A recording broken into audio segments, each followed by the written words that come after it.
All-Star Western number 22, written by Justin Gray and Jimmy Palmiotti, art by Moritat. So last issue, Jonah was brought into the present day. I thought it might have been the future, but this issue confirms that it is present day. And he was put into Arkham Asylum because he's obviously a crazy person who went around shooting people. So we open up in Arkham and he's being interviewed by Dr. Jeremiah Arkham. And he's like, hey, you seem familiar. And he's going through all the motions with him, and Arkham's like, yes, okay, so you say you're Jonah Hex, and you say you know my great-great-grandfather Amadeus Arkham, and you say all of this, but nothing you've said is not something that cannot be gleaned from a book and whatnot. And we see Jonah starting to light up a cigarette, and he's like, Jesus Christ, this thing tastes like poison. And Amadeus, sorry, it's going to take a while to get Amadeus out. Jeremiah's like, dude, they are poison. And he's like, what? You're trying to kill me? So he starts fighting all the guards and throwing down with everybody. We see the heavier armed guards come in and tackle him down to the ground. And Jeremiah shows him the Surgeon General's warning. And he's like, see? Poison, but it takes more than just one. Like, we're not trying to poison you. And he's like, oh, next thing you're going to tell me is that whiskey's bad for you. And he's like, yeah, okay. Anyway, point being is that I want to help you, but, you're not doing anything to convince me. You still just seem like a crazy person.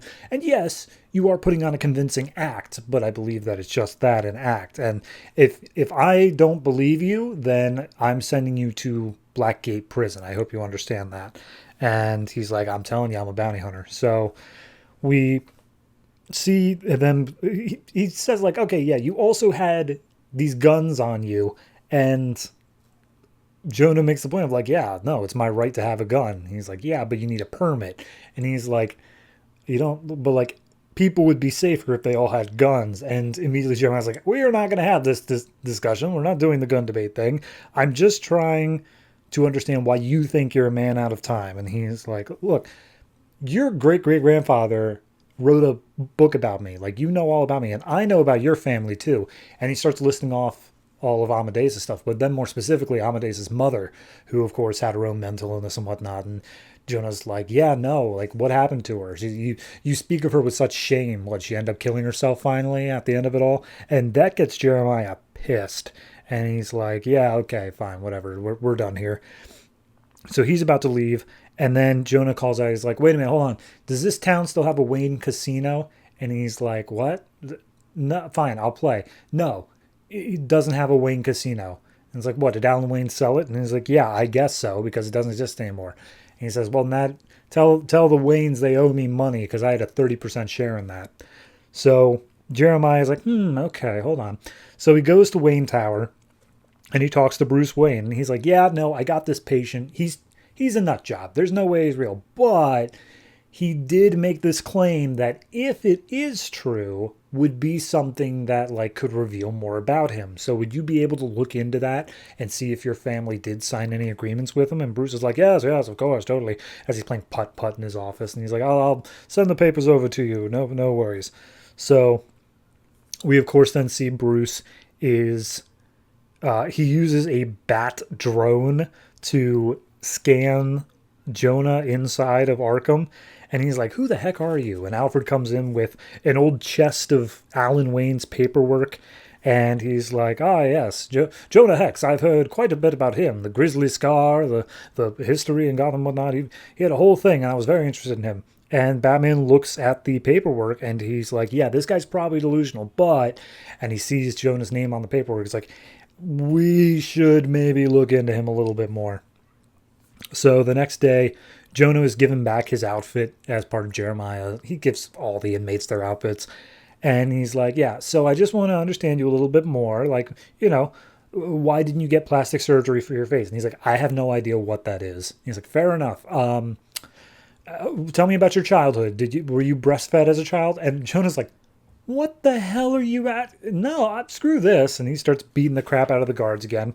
And he takes Jeremiah hostage as the guards are coming after him. And Jeremiah's like, you're not going to get out of here. We've got all the gates covered. You're not going to be able to get out. Mind you, Arkham Asylum is up on a cliff next to the bay. So he says, well, I got a way out. And Jeremiah's like, please don't. And he takes Jeremiah, jumps off the cliff down into the bay below. And it's like, oh, geez, there's no way they survived. But we see they both did wash up inside a nearby sewer. And as they climb up, Jonah's like, hey, do you know how to work one of those fangled carriages? And he's like, yes, but I'd need the keys. And people don't just leave their keys in the carriage. And we see this guy about to get into his car, like a full-on sports car, as they come out of the sewer. And Jonah's like, hi there, friend. So they're taking this car around Gotham, which is, I mean, it looks like 70s New York. Like there's at least 14 strip bars, like all on top of each other here. And Jeremiah's like, oh, Jesus, oh, where are we going to go? How are we supposed to make it here? And Jeremiah, for some reason, is saying that they're never going to make it over the bridge, which I think implies that it's supposed to be like a drawbridge, but they never actually show that. But anyway, we have them turn on the radio, which Jonah is just mesmerized by.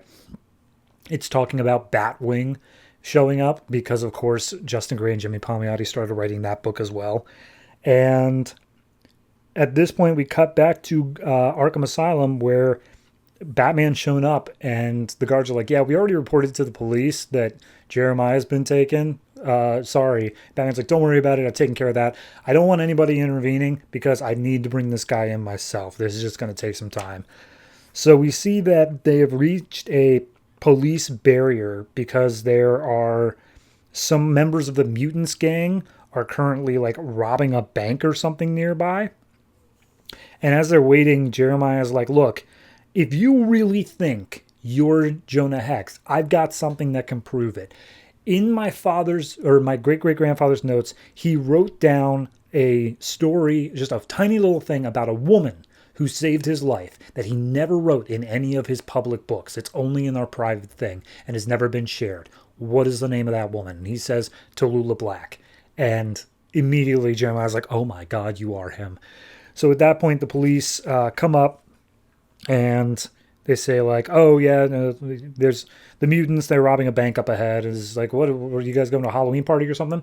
And then one of the cops gets shot. And Jonah immediately hops out of the car, pulls one of the wounded cops to the side, takes his gun, and is like, I'm about to save all your asses.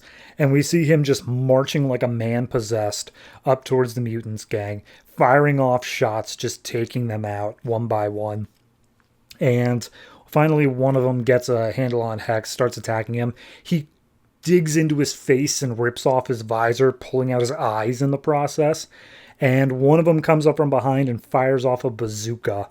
And then that's just where the issue ends. We're just in the middle of a firefight with Jonah facing down some kind of neo-futuristic punk gang. So yeah, a lot going on. I like how they did provide an out of like, no, Jonah, you can prove you're real because of this tiny thing. I like that they do have that little thing where we're probably not going to worry that much about Jonah being proven real anymore. We got it out of the way in one issue, all good, and we'll see where his adventures in the future take place from here. But overall, it's a fine issue. Probably not up towards my favorite, but one of the better ones within the past, I don't know, 6 months or so. Like one of the better ones out of this future stuff for sure. So, since Booster Gold got involved, I should say. So I'll give this one I'll give it a flat 7. 6.5. It's again, not bad. It's just a little bit of the same exact thing over and over again of Jeremiah being like, you're not from the past. And he's like, bet you I am. And we just do that for the whole issue. So 6.5.